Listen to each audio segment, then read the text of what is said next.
छोटका देवर बाबरा रसिलबा कंगन दलंगरहान।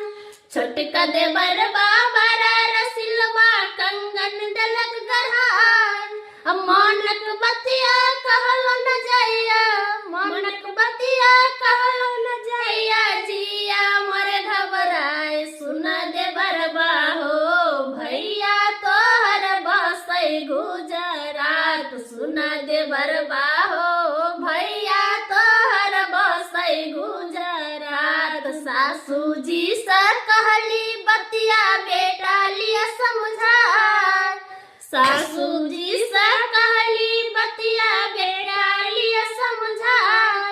हरदम हमरा पीछा रहिया, हरदम हमरा पीछा रहिया, जिया मोरे घबराए सुन देवर बाहो, भैया तोहर बसै गुजरात सुन देवर बाहो, भैया तोहर बसै गुजरात।